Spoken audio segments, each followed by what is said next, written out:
Cristian, esperemos que empiece a grabar. Ok, ya perfecto. La mayor debilidad del ser humano reside en rendirnos. La forma más segura de tener éxito es intentarlo todas las veces que sean necesarios. Es una frase de Tomás Alva Edison, ¿no? Estimados compañeros, muy buenas noches. Les damos las gracias por asistir a este seminario. Me permiten presentarme, soy Cristian Polo. Soy estudiante del 5º nivel de la carrera de contabilidad. Esta noche mi grupo y yo expondremos acerca de las normas de control interno que están emitidas por medio de la Contraloría General del Estado, mismas que tienen la finalidad de orientar a los funcionarios de las entidades del Estado. Hemos elegido este tema porque nos parece de muchísima importancia, al menos para aquellas personas que buscan hacer carrera dentro de las instituciones públicas. Y esta información les va a ser de muchísima utilidad para toda su vida profesional.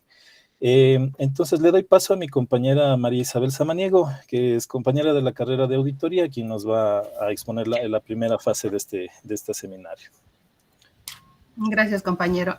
Buenas noches, tutores, docentes, compañeros del Instituto Tecnológico Senestur. A continuación voy a hacer un análisis breve del grupo de normas de control interno 400, 401 y la 401-01. Las mismas que hacen referencia a las actividades de control dentro de las instituciones públicas y entidades o personas jurídicas de derecho privado que dispongan de recursos públicos. Como decía el doctor, vamos a dar una breve introducción a través del artículo 211 de la Constitución de la República del Ecuador, el mismo que establece que la Contraloría General del Estado es el organismo técnico encargado del control de la utilización de recursos y bienes estatales y además de la consecución de los objetivos de las instituciones del Estado y de las personas jurídicas de derecho privado que dispongan de recursos públicos. Aquí les doy un pequeño ejemplo. Bueno, decía el doctor que hay este proyecto de esta reforma que estaba haciendo el presidente para dejarle fuera del control a la Contraloría de las entidades de derecho privado que manejan fondos públicos. Me parece que se refería específicamente a los bancos, a las entidades financieras. Pero también hay algunas otras entidades que manejan fondos públicos y son privadas, en este caso las federaciones deportivas, a las que todavía se les hace control. Continuando con esto, a su vez la Ley Orgánica de la Contraloría General del Estado, en su artículo 9, determina el concepto y los elementos del control interno.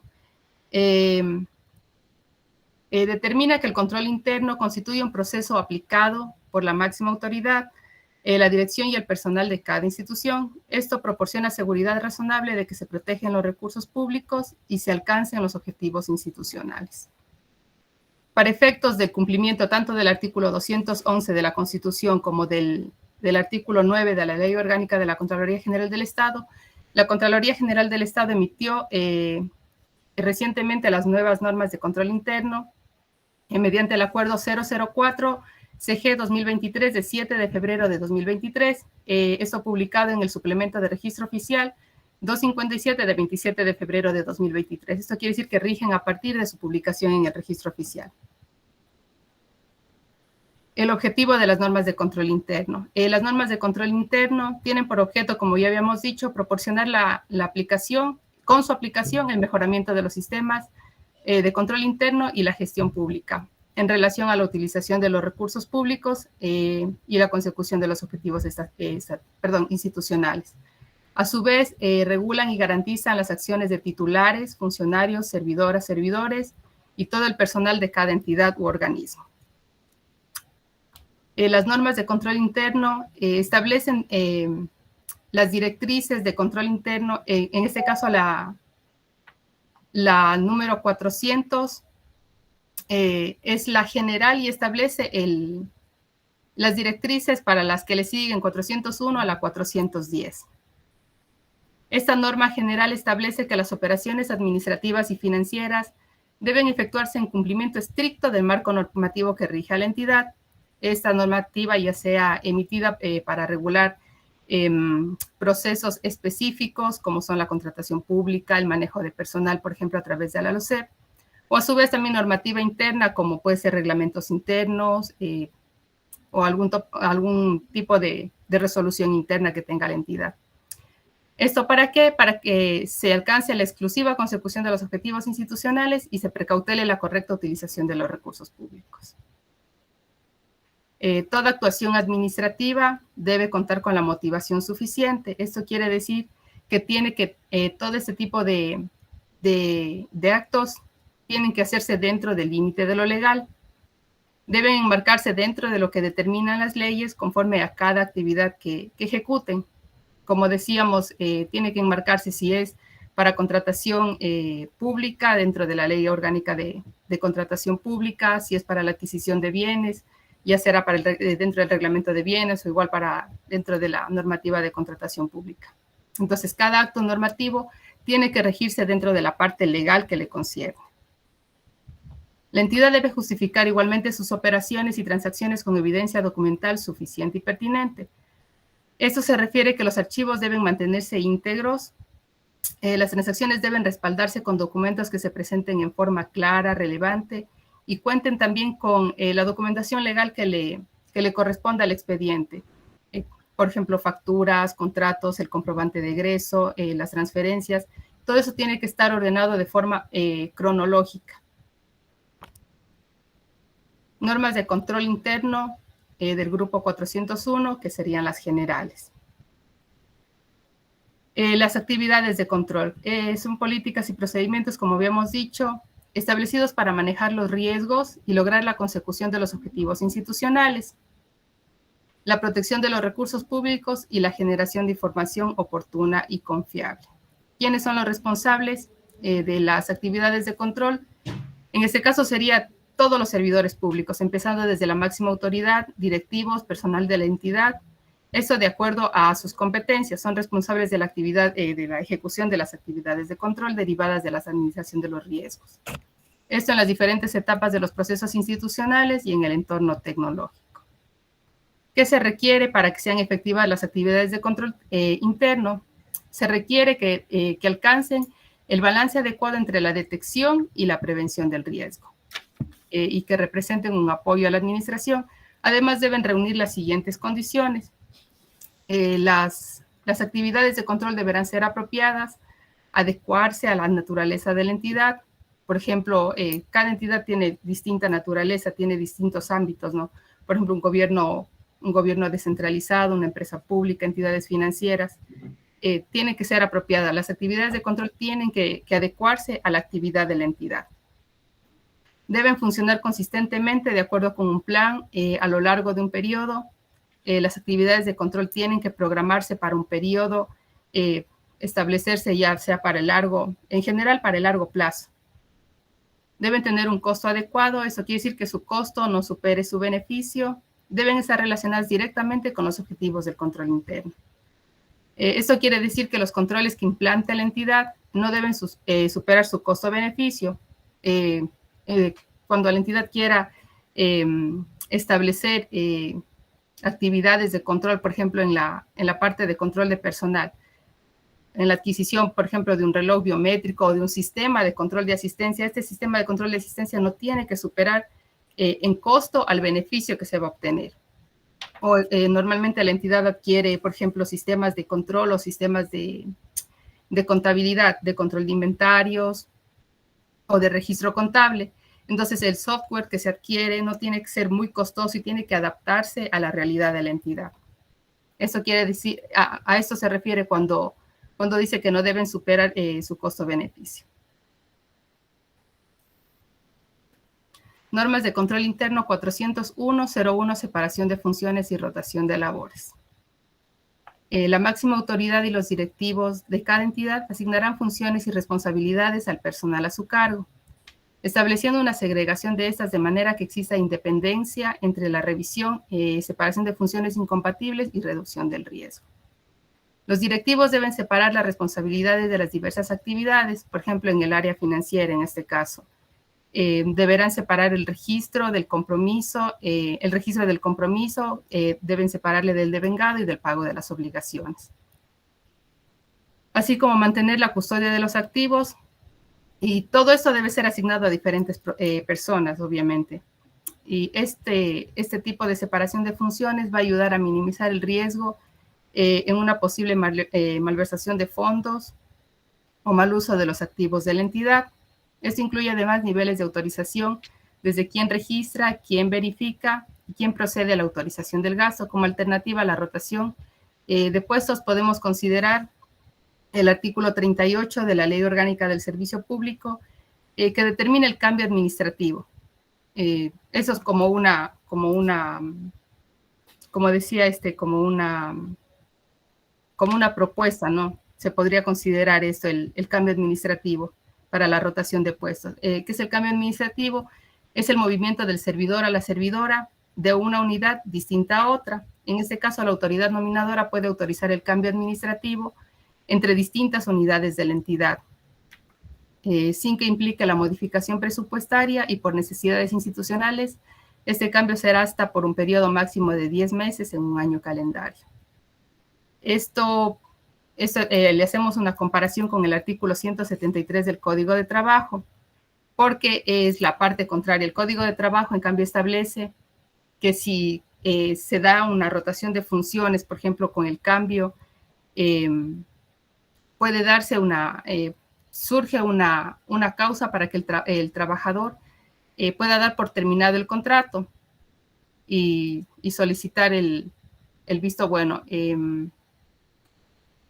Esto implicaría también una demanda por parte del empleado por despido intempestivo por parte de, y su respectiva indemnización. Esto estamos haciendo una comparación, como podemos ver en la diapositiva. El artículo 38 permite los cambios administrativos, mientras que el artículo 173 del personal que está bajo el Código de Trabajo no va a permitir ese tipo de cambios administrativos, porque se daría un despido intempestivo y procederían a la demanda. La separación de funciones se definirá en el reglamento orgánico o estatuto orgánico, que es el instrumento técnico de gestión organizacional y también en el manual de procesos y procedimientos. El estatuto orgánico y los manuales internos de funciones deben establecer de forma clara cada una de las actividades que debe ejecutar cada puesto, sus responsabilidades. De igual forma, en base a la Ley Orgánica del Servicio Público, los reglamentos internos deben establecer las sanciones disciplinarias en caso de la inobservancia e incumplimiento de sus funciones. Esto sin perjuicio de las acciones penales que hubieran lugar en caso de detectarse indicios de delitos contra la administración pública. Esto hace referencia a la importancia de la rotación para evitar este tipo de delitos contra la administración pública en el caso de que se concentren en una sola persona las funciones. Para reducir el riesgo de error, el desperdicio de las actividades incorrectas y el riesgo de no detectar tales problemas, no se asignará el control de todas las operaciones clave a una sola persona o equipo, y tampoco se mantendrá por periodos excesivos de tiempo a un servidor o empleado como responsable de dichas actividades. A esto nos referimos con la rotación de funciones. Es importante además especificar que la máxima autoridad y los niveles directivos dispondrán la rotación de labores, siempre que existan los perfiles suficientes para realizar estos movimientos. Caso contrario, deberán implementar actividades de control que permitan compensar la imposibilidad de realizar rotaciones. Esto quiere decir que siempre y cuando la entidad cuente con las partidas necesarias dentro de la misma unidad, podrá hacerse esta rotación de funciones. Si no, es difícil porque hay entidades que cuentan con muy pocas partidas, como en este caso las juntas parroquiales. A veces tienen solamente una secretaria y una tesorera, una secretaria que sea secretaria tesorera. Entonces es muy difícil hacer ese tipo de rotación de funciones. Entonces aquí cabría la posibilidad de que quien haga las veces de control sea la máxima autoridad, el presidente de la junta parroquial, por ejemplo. Él tendría que revisar, la tesorera hace una parte del control, podría ser el registro, el devengado, y ya el control del pago lo haría el presidente de la junta parroquial. Esto en referencia a las normas de control interno 400, 401 y 401. Muchas gracias. Continuemos, compañero, por favor. Muy bien. Bueno, estábamos hablando un poquito en tema macro. En este momento nos vamos a ir enfocando un poquito más en el tema que corresponde al control dentro de las instituciones del Estado y que más específicamente vamos a hablar del tema de la parte financiera, de cómo se manejan los procesos dentro de las direcciones financieras de las instituciones públicas. Para esto vamos a hablar sobre la norma 40201, que hablamos sobre los presupuestos y las responsabilidades del control. Muy bien, entonces a mí me parece muy importante que conozcamos primero cuáles son las fases del ciclo presupuestario para conocer cómo se maneja el presupuesto dentro de las instituciones del Estado. Para lo cual, las fases del ciclo presupuestario son un instrumento dinámico que atraviesan diferentes fases, es decir, o sea, cumple un ciclo, ¿no? Para lo cual tenemos el primer ciclo, que es de la programación, tenemos la formulación, aprobación, ejecución, evaluación y seguimiento, y la clausura y liquidación. ¿A qué corresponde cada una de estas, no? La programación es la primera fase del ciclo presupuestario, donde se especifican los objetivos y metas que se señalan en la planificación del Estado e institucionales. Aquí las entidades del Estado definen los programas y proyectos que van a utilizar o incorporar dentro de su presupuesto en cada año. Para la formulación, en cambio, en esta fase, el Ministerio de Finanzas emite una circular a todas las instituciones públicas, por medio de las cuales solicita que realicen un análisis de todos los requerimientos que van a tener durante todo el siguiente ejercicio fiscal, y se formule todo el presupuesto que va a ser utilizado, y que se haga y se cumpla con el proceso de planificación. En la fase de aprobación, en cambio, todas las instituciones, una vez que han remitido la información al Ministerio de Finanzas, a su vez elabora la proforma presupuestaria, que es enviada al Poder Ejecutivo, al Presidente de la República, y una vez aprobado por él, es remitido a la Asamblea Nacional, quien también realiza la aprobación ya por medio de una legislatura, y aprueba que se incorpore esta proforma presupuestaria al siguiente ejercicio fiscal. En la fase de ejecución, en cambio, básicamente las instituciones del Estado, una vez aprobada ya la proforma presupuestaria, empiezan a ejecutar los proyectos y programas que incorporaron a sus presupuestos, y se comienzan ya a tomar las acciones destinadas a la utilización de los recursos, pueden ser humanos, materiales y financieros, para cumplir con los objetivos de cada institución. En la fase de...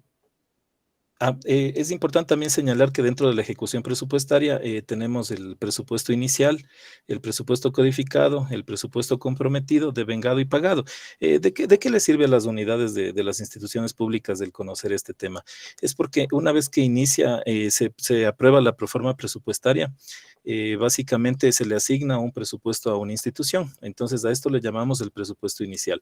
Pero por A o B circunstancias dentro del camino, puede ser por un desfinanciamiento, tal vez por una mala planificación, el Estado ve necesario que tal vez algún recurso de alguna institución que tal vez no se lo vaya a utilizar inmediatamente sea destinado a una institución que lo va a requerir más rápido. Entonces se le hace una codificación al presupuesto, y se puede reducir o también se le puede incorporar presupuestos a estas instituciones, ¿no? El presupuesto comprometido, en cambio, aquí nos indica ya cuando por algún documento legal o de formas exigibles a corto o mediano plazo, ya las instituciones se han visto en la obligación de emitir una respectiva certificación presupuestaria, y ya prácticamente se dejan comprometidos los recursos para que no puedan ser utilizados de ninguna otra manera y se eviten desvíos de fondos. En la fase del presupuesto devengado, en cambio, ya es cuando se contabiliza prácticamente la ejecución del bien o servicio adquirido, y obviamente ya tenemos una obligación hacia un proveedor. Entonces, esto se contabiliza ya en el presupuesto devengado. Y en el presupuesto pagado es cuando las instituciones del Estado solicitan al Ministerio de Finanzas que se haga un desembolso de dinero a los proveedores que han participado dentro de los concursos de las distintas instituciones públicas, y que tienen por mandato legal un beneficio que cobrar, ¿no? Ahora vamos a la fase de evaluación y seguimiento, que es básicamente una medición de los resultados físicos y financieros que han obtenido las distintas instituciones públicas, así como el análisis de las variaciones financieras. Entonces, entraríamos ya a la fase de clausura y liquidación, que es básicamente cuando las instituciones al 31 de diciembre de cada año se cierran los ciclos presupuestarios de esos ejercicios y pasan a realizar las clausuras de estos recursos que tienen a su cargo. También se emiten informes después del 31 de diciembre, donde básicamente se da a conocer cuáles fueron los resultados y se liquida presupuestariamente la institución. Eso por un lado. Continuemos, compañero. También es importante conocer lo que nos dice el Código de Planificación y Finanzas Públicas, que los presupuestos deben contener una universalidad y unidad, programación, deben estar en equilibrio y estabilidad, deben ser plurianuales eficientes, deben mantener una eficacia y transparencia, deben ser flexibles y tener especificación y contener una legalidad, integridad y sostenibilidad de sus recursos. Continuemos, compañero. Ya, me ha parecido también bastante interesante conocer más o menos cómo está estructurado el control dentro de las responsabilidades de control dentro de las instituciones del Estado en base a lo que dispone la norma 40201. En este caso, básicamente por experiencia, les puedo comentar que cómo está distribuido es que la responsabilidad del control primero la tiene la máxima autoridad institucional, pero a su vez puede hacer una delegación, puede ser total o puede ser parcial hacia otras instancias de la institución, que se lo determina básicamente como auditoría interna, dirección financiera y planificación.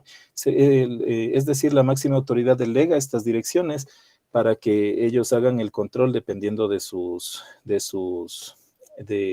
afinidades en base a sus potestades legales, ¿no? Continuemos, compañero.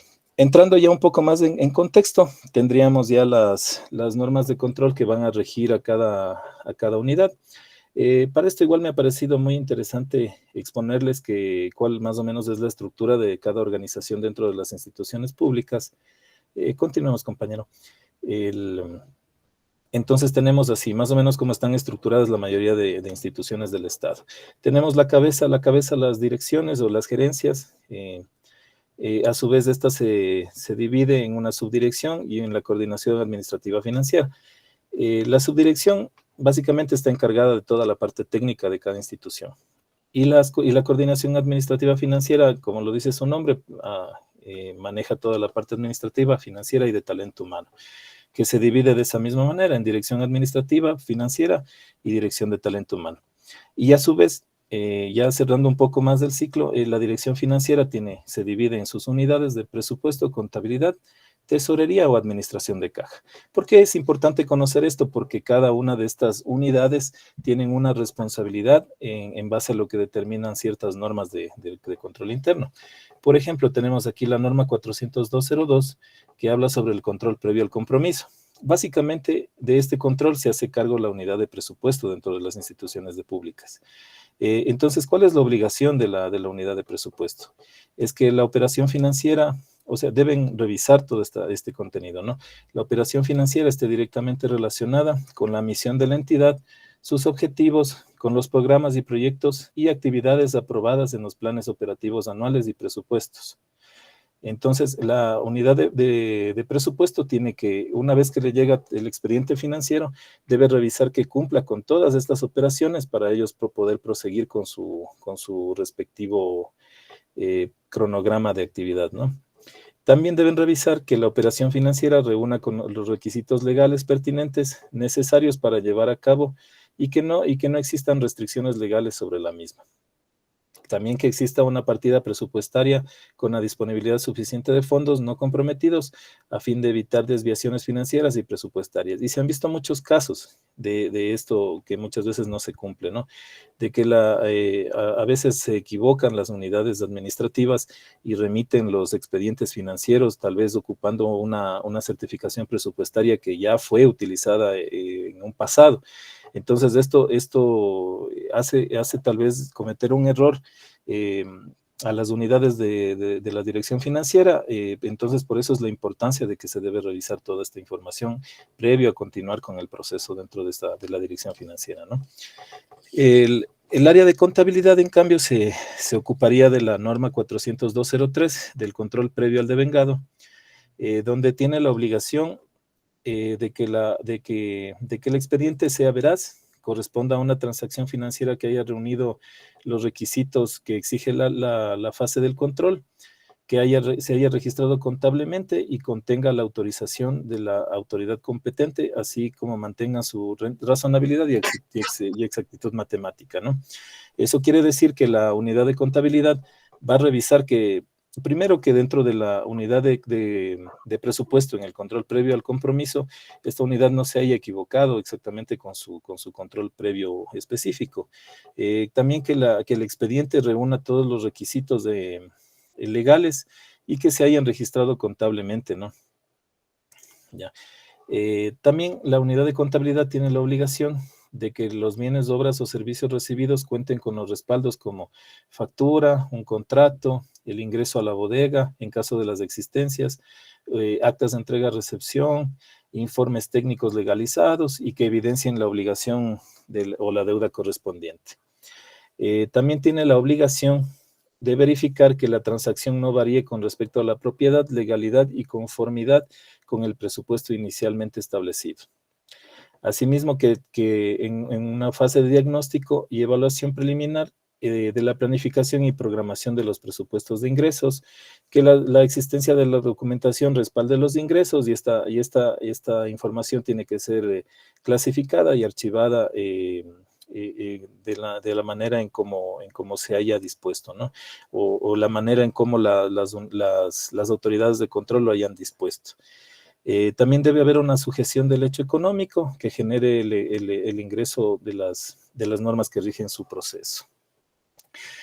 Hasta aquí una parte de cómo más o menos se están manejando.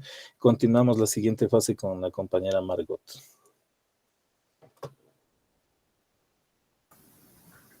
Buenas noches, compañeros. Tenemos la norma 403.8, control previo al pago. ¿Sí? Una vez finalizado un contrato, se realiza la gestión de pago. El administrador de contrato es quien solicita la gestión de pago. Esto puede ser por un medio de documento físico o de forma electrónica. Las áreas que están involucradas dentro de la gestión de pagos son las áreas administrativa y la área financiera. ¿Sí? Toda persona que está manejando recursos públicos, esto quiere decir dineros del Estado, están en la obligación de aplicar las normas de control interno de la Contraloría General del Estado, reglamento y la Ley Orgánica de Contratación Pública.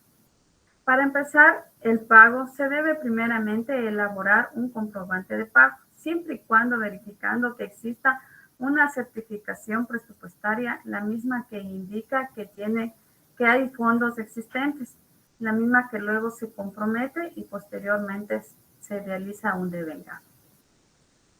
Para realizar un pago debe existir un contrato o una orden de compra legalmente firmada por las dos partes. Esto por la entidad contratante, el contratista o puede ser un proveedor. ¿Sí?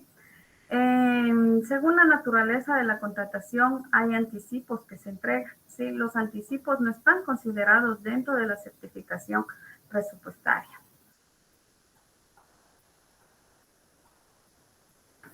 Los pagos que se ejecuten deben estar siempre dentro del límite programado de caja. Los pagos estarán debidamente justificados y comprobados con los documentos. Los pagos que se realizan según la naturaleza, estos pueden ser por servicios o por adquisición de bienes. Tenemos pagos que se realizan un solo pago o pueden ser también por parciales. ¿Sí? Los documentos que se deben verificar para el control previo a pago son un acta de entrega-recepción, la misma que está firmada por el administrador de contrato, está firmada por el proveedor o por un técnico afín a la contratación pública. Debe existir un informe donde nos diga que está a satisfacción el servicio que hemos recibido o la adquisición que hayamos hecho. Sí, y la factura. En caso de adquisiciones también debe existir un documento que haya el ingreso a bodega. Igualmente debemos nosotros verificar que el contratista o el proveedor no tenga ni problemas de litigios o asuntos pendientes con el Estado. Esto puede ser con deudas con el SRI o deudas con el IES.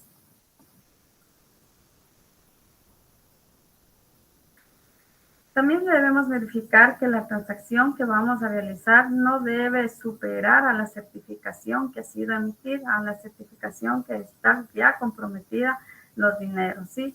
Siempre debe estar regido al monto que ya se lo tiene estipulado.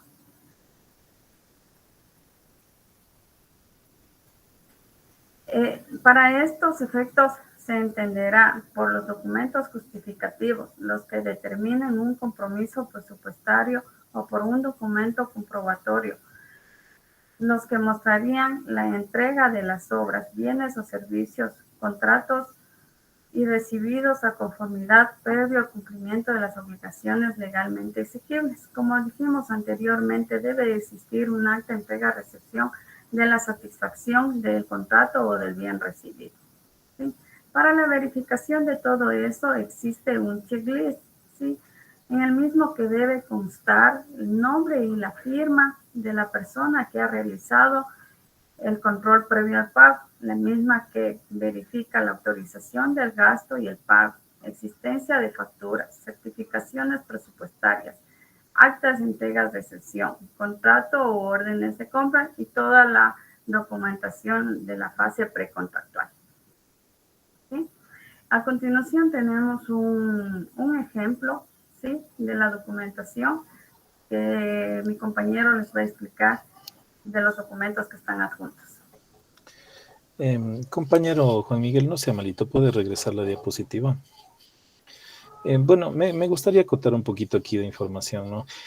Personalmente, yo creo que toda esta documentación que que ustedes pueden visualizar en este momento es una cantidad de documentos muy básico, ¿no?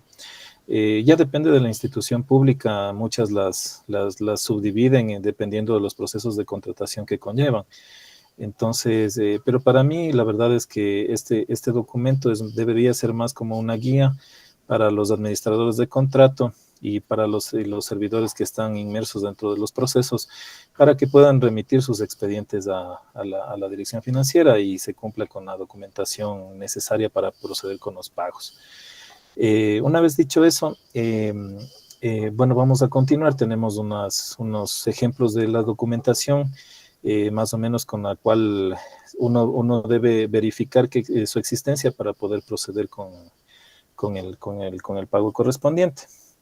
En este caso, dependiendo, o sea, desde la fase inicial de un proceso de contratación, tendríamos la documentación precontractual, que estamos hablando de toda la documentación desde el momento en que nace la necesidad de cada unidad requiriente dentro de la institución, como son muchas veces los pliegos, informes técnicos, los procesos de adjudicación, todo lo que se manejó dentro del portal de compras públicas. Y una vez que se termina con ese proceso, se derivan ya la adjudicación de un proveedor y se emite una orden de servicio de trabajo o un contrato, dependiendo del proceso, ¿no? Entonces, en este caso, nosotros hemos puesto como ejemplo una orden de servicio. Como pueden visualizar, aquí consta todas las especificaciones por las cuales este proveedor concursó y las cuales tiene que cumplir a cabalidad hasta que finalice la fase de ejecución del proceso contractual. Como siguiente tenemos un documento que esta es la certificación presupuestaria. Este documento es indispensable dentro de todo proceso, ya que con este prácticamente inicia el proceso de contratación, ya que la institución, al no contar con este documento, básicamente está informando de que no tiene los recursos para... Entonces, este documento es sumamente indispensable que exista dentro del proceso. Aquí podemos visualizar que este tiene una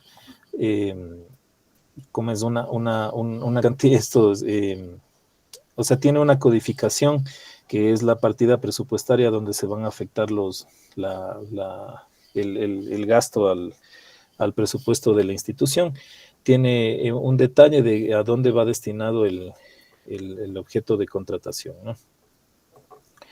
De ahí tendríamos el siguiente documento, en cambio ya es del acta entrega-recepción, donde las partes firman que se ha recibido a conformidad todos los bienes o servicios otorgados por el proveedor, y en este documento el administrador de contrato sugiere que es ya una vez que se ha concluido, se proceda con el pago respectivo.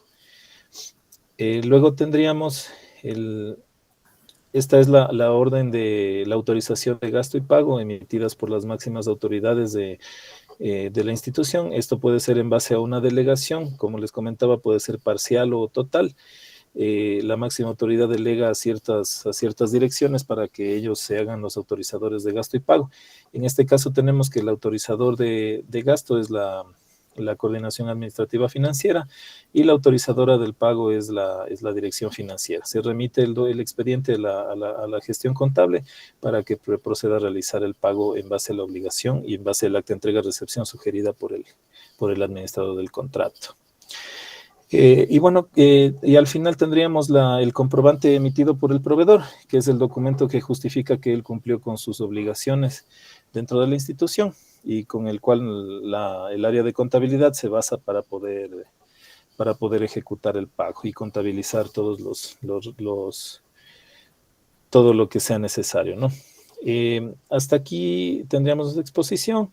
No sé si alguien tiene una pregunta, podríamos iniciar una ronda de preguntas o tal vez alguna aclaración, levantando la manito o iniciando, o podrían inscribirnos al chat para poder contestar cualquier pregunta que tengan los asistentes. Muchas gracias, Cristian. La exposición está muy clara. Cabe aquí acotar algo, como manifestaban los compañeros. Es súper amplio el tema. Es súper amplio el tema. Aquí lo hizo una pastillita sobre todo lo que conlleva la Contraloría General del Estado en los ambientes de control, en los tiempos de control que tenemos, control previo, concurrente y posterior, a lo que se refería también el compañero de la afectación presupuestaria, del presupuesto en la diapositiva que nos puso. Miren, ahí hay algo súper, súper especial. Como nosotros, como auditores, realizamos un examen especial a X proceso de contratación pública, lo primero que nosotros vemos es cómo se estipuló, quién crea la necesidad, quién crea la necesidad. Alguien debe crear esa necesidad. Y cuando vemos quién crea la necesidad, vemos cómo está estructurado el proceso de contratación, mediante qué. Nosotros siempre pedimos los TDRs, los términos de referencia. En base a los términos de referencia, nosotros vemos todos los requerimientos y los participantes tienen que cumplir a cabalidad los términos de referencia, que tienen varias particularidades. En la partida presupuestaria hay muchos errores. ¿Por qué? Porque hay muchas personas que lo dicen, no importa, hazle nomás, Cristian, no te preocupes, luego vemos cómo pedimos al Ministerio de Finanzas para que nos desembolsen ese dinero, o para que esa partida nos activen o esa partida cargue en el presupuesto. Porque cada partida en el catálogo existe las partidas presupuestarias, que cada uno tiene un nombre y apellido, un código. Digo, voy a afectarle a la partida 51030201 de lo que yo quiera contratar. Cuando los compañeros hablaban de control interno, de normas de control interno, dentro de las 400 tenemos un sinnúmero de normativa en el cual nosotros aplicamos de acuerdo al examen especial que nosotros estamos ejecutando. Pero aquí hay una particularidad, como el compañero lo decía. El auditor siempre tiene que estar apegado a la Constitución, a la ley, al reglamento, a la normativa, a todo un contexto, porque nosotros observamos, nosotros glosamos de acuerdo a la inobservancia de un proceso durante la ejecución, ¿sí? Durante una ejecución. Pero yo escucho que le dicen, a ver, La delegación, la máxima autoridad, delega a un funcionario, pero aquí hay algo que queda medio suelto. Lo digo por experiencia. Quien les habla, yo soy el doctor Renato García, experto gubernamental, exdirector de la Contraloría General del Estado, y yo siempre les decía, dejaron un cabo suelto. ¿Y saben cuál es? Primero el de experiencia y la sapiencia.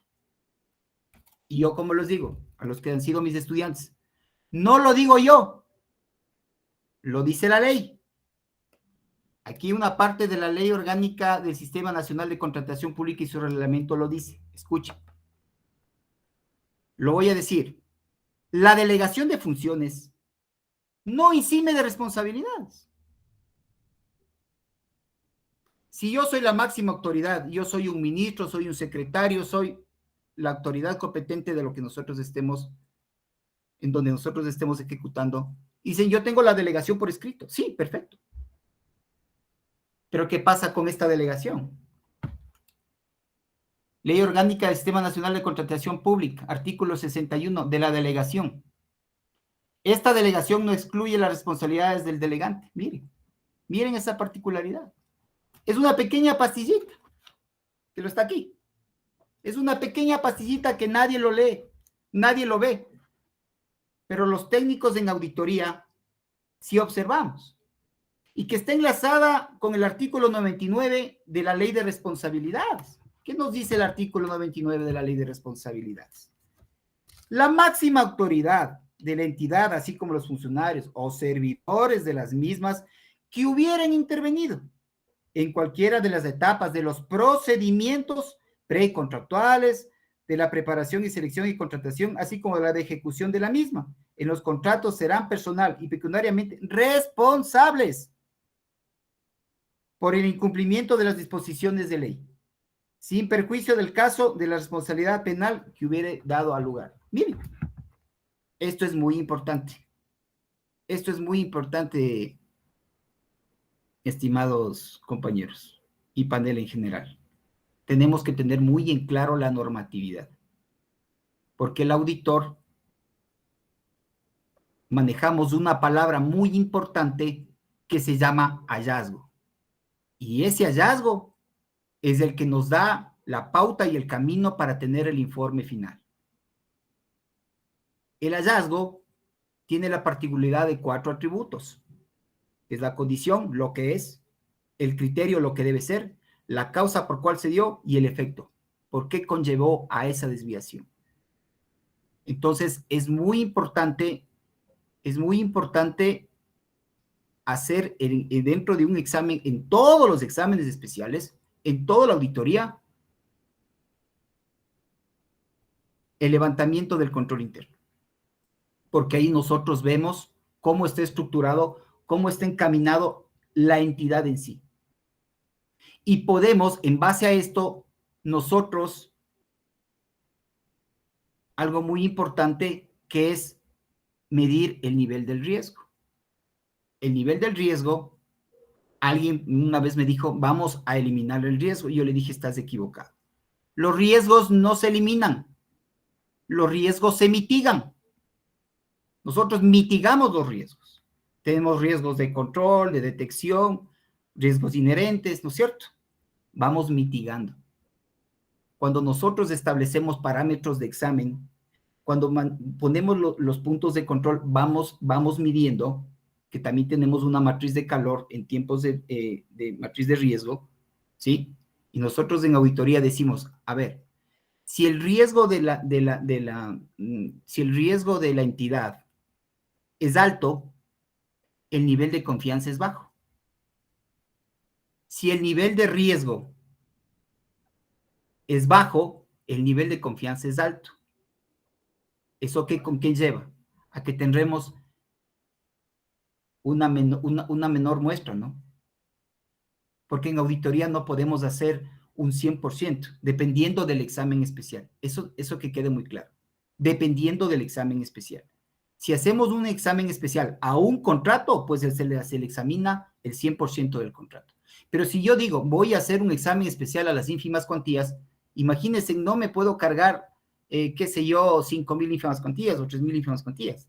Entonces ahí vamos mitigando y vamos estableciendo parámetros de control en base a todo lo que es la normativa de control interno, que está clasificado en las 100 normas generales, la 200 de ambiente de control, la 300 de evaluación del riesgo, la 400 que hablaba que es muy importante, las actividades de control, la 500 de información y comunicación y por último tenemos las 600 que es seguimiento y control.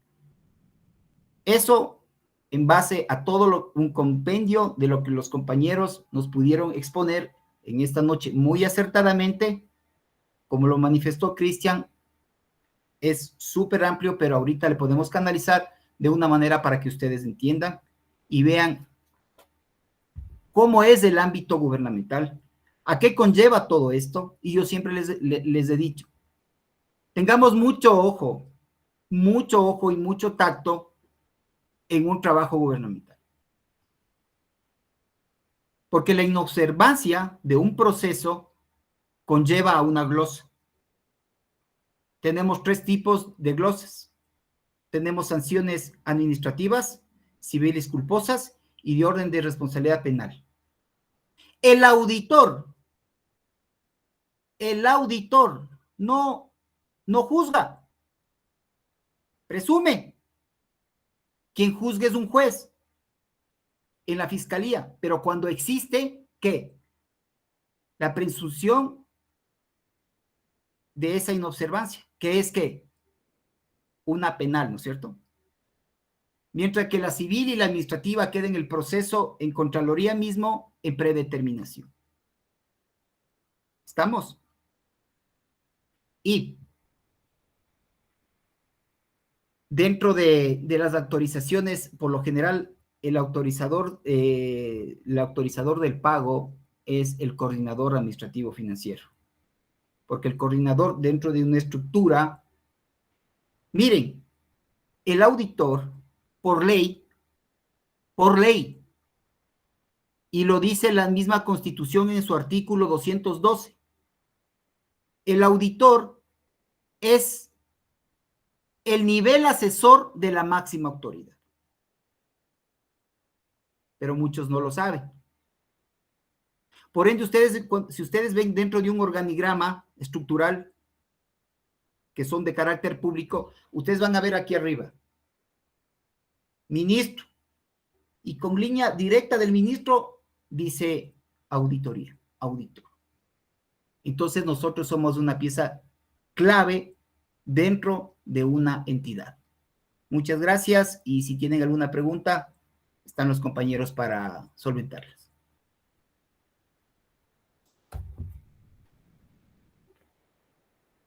¿No hay preguntas?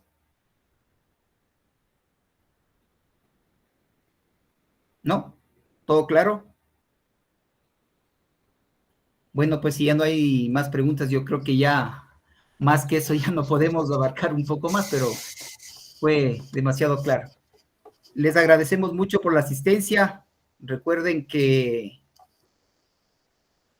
es vital, es un consejo, tómelo de un consejo de un profesional, que tengan siempre a la mano como es la ley, las normas de control interno, la Constitución y la ley y el reglamento de la Contraloría General del Estado. Y con eso siempre tendremos un nivel profesional óptimo, porque el auditor se basa en ley. El auditor observa en ley y predetermina en ley. ¿Estamos? Muchas gracias y Dios mediante nos veremos en otra ocasión en otro webinar. Gracias, profe. Gracias. Muchas gracias a todos por asistir y esperamos de algún momento volvernos a conectar y conversar un poquito más del tema. Muchísimas gracias.